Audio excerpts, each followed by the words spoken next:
We also have this purpose of this objective of having an education more balanced between the humanistic information and also the STEM area. So in Portugal, basically, we have most of the students still choose or prefer to have a different training, and it's very difficult to find people in Portugal to work in areas, in the science areas or in the technology areas, as software developers, as scientists. So we still have to move a little bit faster in those areas. So programs like this has this kind of objective that students understand they are very near or very close to the work markets.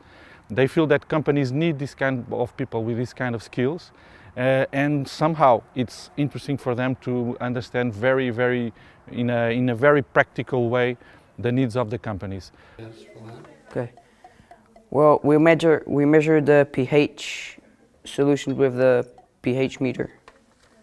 Okay, now this one is now boiling, and as you can see, the cabbage is already in. So now we are going to pour in some boiled water with the purple cabbage. Okay, now we're going to use the pipette to put in the boiled water with the cabbage in the different solutions.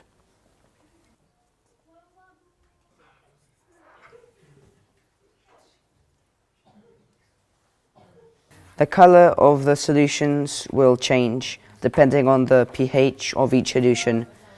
That's when you put in the boiled purple cabbage water, you can obtain different colors that you can use at home. This experiment is going to be about diluting a copper sulfate-based substance on distilled water. The first step is going to be attaching a rubber bulb to our pipette so we can safely and precisely get our solution out of the beaker and into a small 100 millimeter flask.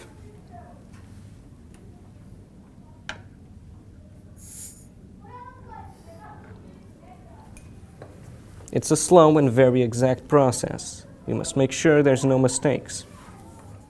Now we proceed by releasing our substance into the 100 millimeter flask.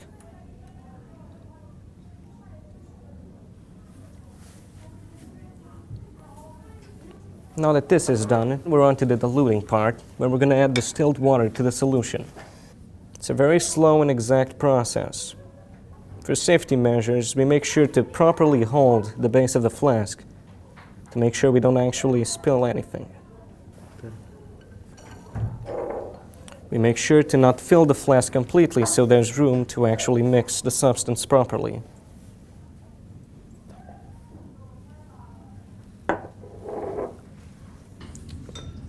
So the best example I can give about what I learned today and how to apply it to day-to-day activities is, well, a broad one. For example, when you go out and buy, for example, one of those concentrated orange juice where you have to dilute them in water and to drink them. This experiment will help me, well, understand how it works, how to dilute water into other substances. I could also use another example, such as those little bleach packets that you need to dilute into water and use them. So I believe STEM fields are the most important on the planet. Without STEM, we would literally still be cavemen. We wouldn't have the amazing things we have today. Cars, roads, bridges, modern medicine. It'd still be a backwards world. It wouldn't be modern at all. The things we love, we wouldn't have. This is all thanks to STEM fields.